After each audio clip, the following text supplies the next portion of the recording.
Hi, this is Ed Sullivan and Mark O'Berty talking about Sarbanes-Oxley, or SOX. Mark, SOX was one of the first sort of new laws that we've seen in the last 10 years, but then came Dodd-Frank, which actually amended SOX in an important way. What way was that, and could you explain? Well, there's two topics. There's several amendments, but two of them that I'll talk about that I think are important. One is, in the past, because SOX only covers public companies, there were some courts that said, well, if there's a publicly traded company but they have a private subsidiary whose shares are not traded on any publicly traded exchange, well then the private subsidiary cannot be defended in a SOX claim. They're not covered by SOX's anti-retaliation provisions. Dodd-Frank amended that in 2010, and in the language they said, well, we're clarifying the law in this area.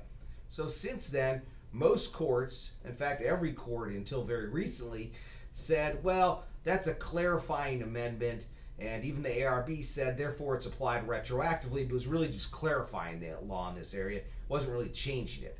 But on November 16th, a court out of Illinois, Martin versus Gadzecki, said, no, that's wrong. It clearly did change the law, and therefore it's not retroactive, and therefore a company that was a privately held subsidiary of Warren Buffett's company, Berkshire Hathaway, was not covered by Sarbanes-Oxley because that particular event, the facts in that case, occurred prior to the amendment date in July 2010. So if you have that issue, there's authority going both ways now on that issue.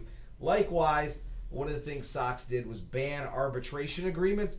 Once again, the question came up, was that retroactive or not? In other words, the facts occurred before July 2010 when this amendment occurred. Can the company still force it to arbitration?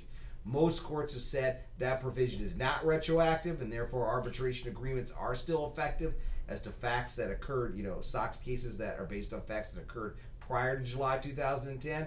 But there's a couple cases going the other way. Most recently, this case out of New York, Wong versus CKX Inc. So once again, you have cases on both sides, so there's something out there for everybody, and it's the wild, wild west.